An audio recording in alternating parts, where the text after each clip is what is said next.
Good evening all of you. और आज की हम अपनी क्लास स्टार्ट करते हैं। तो आज की क्लास में हम कुछ वर्ब की बात करेंगे कि जिन वर्बों के साथ हम कॉन्टिन्यूअस टेंस में आईएनजी का यूज़ नहीं करते हैं। तो हमने लास्ट वीडियो में भी पढ़ा था कि हमारी कुछ वर्ब होती हैं। वैसे मैं बात करूं तो हमारी इंग्लिश में 51 वर्ब ऐसी होती हैं जिनके साथ हम आईएनजी का यूज़ नहीं करते हैं।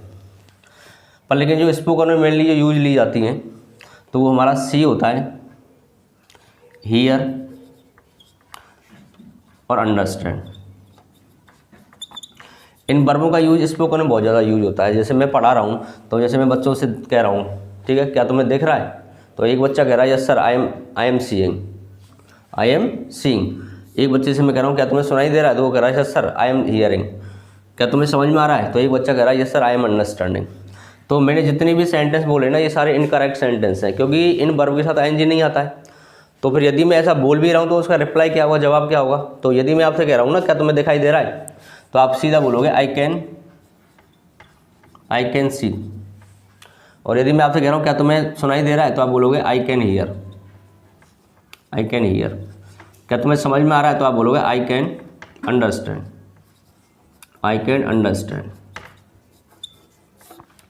ओके। और यदि आपको समझ में नहीं आ रहा तो आप बोलोगे आई कैन नॉट अंडरस्टैंड। तो इन वर्बों के साथ हम आईएनजी का यूज कर भी दें तो फिर क्या होगा? तो जैसे मैं आप सेंटेंस ले रहा हूँ कि आई एम सीइंग यू, बड़ी ध्यान से सुनना, आई एम सीइंग यू, मैंने इस वर्ब के साथ आईएनजी लगा दिया तो इसका अर्थ तो कुछ ना कुछ निकलेगा। तो इस वर्ब का अर्थ निकलता है कि जब हम किसी के साथ रिलेशनशिप में होते हैं ना, तो रिलेशनशिप में हम उसको डेट करते हैं, ठीक है, कहीं बाहर घूमने जाते हैं, तो इसका मतलब वही होता है। आई एम सीइंग का मतलब होता है कि मैं तुम्हें डेट कर रहा हूँ। अब हियर में आप आईएनजी लगा दो तो हियरिंग का मतलब सुनवाई होता है। तो कोर्ट में जज होता है, वो सुनवाई करता है, तो उसे बोलते हैं हियरिंग, ठीक है। अंडरस्टैंड में आईएनजी लगा दो आप तो अंडरस्टैंडिंग बन जाएगा। तो अंडरस्टैंडिंग का मतलब जैसे पति पत्नी है, हस्बैंड वाइफ है, तो हस्बैंड वाइफ के प्रति उस अंडरस्टैंडिंग बहुत अच्छी है, तो वहाँ हम यूज लेते हैं। अंडरस्टैंडिंग का मतलब फीलिंग, एक दूसरे के प्रति समझ बहुत अच्छी है, तो वहाँ हम इस वर्ब का यूज आईएनजी लगा के करते हैं। क्या उनकी अंडरस्टैंडिंग बहुत अच्छी है, तो मतलब आईएनजी लगा दिया, मतलब फीलिंग की बात हो गई। क्लियर? तो आज की हम कुछ वर्ब और लेते हैं। तो आज की हमारी वर्ब हैं, जैसे मैं वर्ब ले रहा हूँ आपकी लुक, सभी ने पढ़ी होंगी वर्ब लुक। और यदि मैं आपसे पूछूं सर लुक माने क्या होता है, तो ज़्यादातर मोस्टली बच्चे यही कहते हैं सर लुक माने देखना होता है, लेकिन लुक का मतलब होता है दिखना। देखना कब होगा? यदि लुक के साथ एट लगा हुआ है ना, तो इसका मतलब होता है देखना। ऐसे हमारा होता है लुक फॉर का मतलब होता है ढूंढना। लुक फॉर का मतलब क्या होता है? ढूंढना। ऐसे मैं बात करता हूँ लुक आफ्टर माने होता है देखभाल करना। एक होता है लुक फॉरवर्ड टू का मतलब होता है बेसब्री से इंतजार करना। तो इनको हम सेंटेंस में एक बार यूज करके देखते हैं। जैसे मैंने कहा तुम सुंदर दिखते हो, यू लुक ब्यूटीफुल। लड़के से कह रहे हैं तो यू लुक हैंडसम। अब मैं यहाँ पे कह रहा हूँ यू लुक हैंडसम, तुम सुंदर दिखते हो। तो कहने का मतलब ये है कि यहाँ पे लुक जो अर्थ दे रहा है ना, वो देखने का अर्थ दे रहा है। यू लुक ब्यूटीफुल, तुम सुंदर दिखते हो, तो यहाँ ब्यूटीफुल किसका अर्थ दे रहा है? देखने का अर्थ दे रहा है। ओके।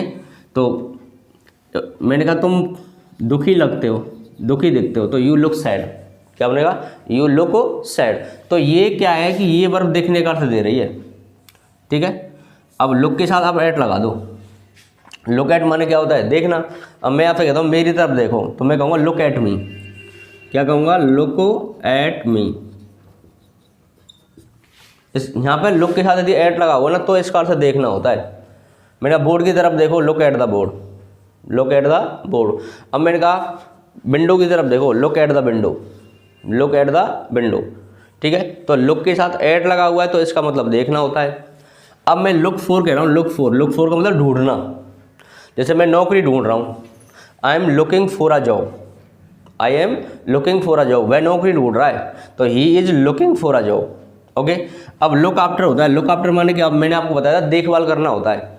लुक आफ्टर माने क्या होता है? देखभाल करना। अब जैसे मैंने कहा मैं अपनी बाइक बाहर छोड़ गया घर से बाहर, और वहाँ पे एक पर्सन खड़ा है, ठीक है। मैंने उससे कहा भाई मेरी बाइक का ध्यान रखना, तो मैं कहूँगा लुक आफ्टर माई बाइक।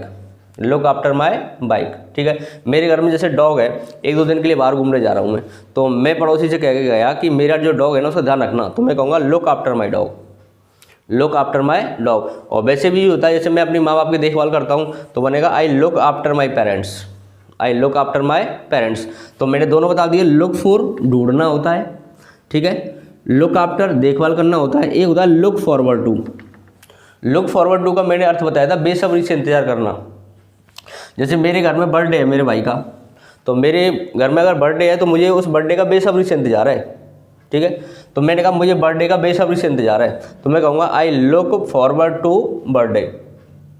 मेरे भाई के बर्थडे का मुझे बेसब्री से इंतजार है, तो I look forward to my brother's birthday. ठीक है, तो लुक फॉरवर्ड टू का मतलब होता है बेसब्री से इंतजार करना।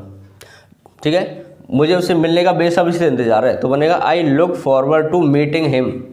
ठीक है, जैसे आपका भाई है, आपका दोस्त है, तो I look forward to meeting him. ठीक है, तो लुक फॉरवर्ड टू का मतलब बेसब्री से इंतजार करना। ठीक है, अब आपके भाई की शादी है, तो बहुत दिन पहले शादी की प्रिपरेशन है वो तैयारियाँ हैं वो शुरू हो जाती हैं, तो मैं कहूँ मुझे अपने भाई की शादी का बेसब्री से इंतजार है, तो I look forward to my brother's wedding, I look forward to my brother's wedding. तो मैंने लुक का यूँ बताया था, एक बार रिमाइंड करा रहा हूँ मैं आपके, लुक माने होता है देखना, लुक के साथ एट लगा हुआ है तो इसका अर्थ होता है देखना, और लुक फॉर ढूंढना होता है, लुक आफ्टर देखभाल करना होता है, और लुक फॉरवर्ड टू का मतलब होता है बेसब्री से इंतजार करना। अब और वर्ब लेते हैं। अब जैसे मैंने आपकी यहाँ पे वर्ब ले ली आस्क, अब मैं कहूँ सर आस्क माने क्या होता है, आस्क माने से आप कहोगे सर पूछना होता है। एक हमारा होता है आस्क फॉर, आस्क फॉर का मतलब होता है मांगना, आस्क फॉर का मतलब क्या होता है मांगना, और ये होता है आस्क टू, आस्क टू का मतलब होता है कहना। अब मैं कहूँ पापा से पूछो, तो मैं कहूँगा आस्क फादर, मम्मी से पूछो आस्क मदर, मेरे भाई से पूछो ask my brother, ask my brother. अब आस्क फॉर का मतलब क्या होता है मांगना, मैंने पैसा मांगो, आस्क फॉर मनी, मदद मांगो, आस्क फॉर हेल्प, तो आस्क फॉर का मतलब क्या हो गया मांगना। आस्क टू इस सेंटेंस का हम स्पोकन में बहुत ज़्यादा यूज करते हैं, तो मैंने कहा मम्मी से कह दो चाय बना दे, तो कहने का अर्थ हमारा है, तो ask mother, ask mother, mummy से कह दो ask mother to prepare tea, ask mother to prepare T.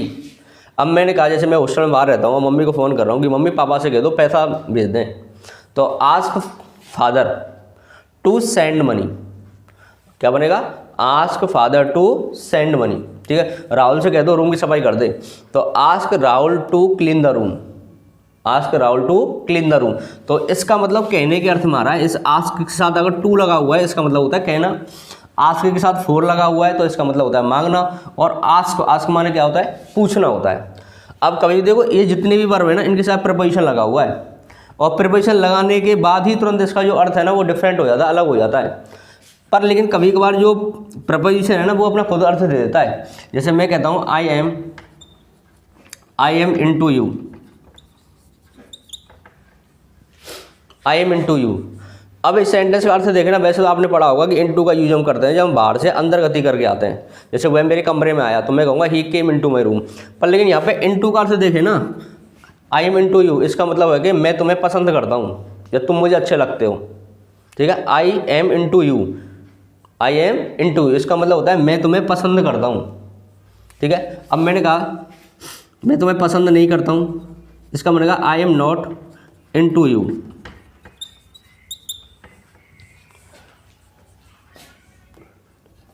You are into me, you are into me, इसका मतलब तुम मुझे अच्छे लगते हो। अच्छा लगना पसंद करना मतलब एक ही बात है, तो यू आर इनटू मी इसका मतलब तुम मुझे अच्छे लगते हो। अब मेरा तुम मुझे अच्छे नहीं लगते हो तो मैं कहूँगा you are not into me, you are not into me. तो इनटू का मतलब यहाँ अच्छे लगने के अर्थ में भी आ रहा है। ठीक है, अब देखिए और भी वर्ब लेते हैं, और हमारी वर्ब जैसे हम ले लेते हैं टेक। टेक माने होता है लेना, सभी जानते हैं। एक होता है टेक आउट, टेक आउट माने होता है निकालना, टेक आउट माने निकालना होता है।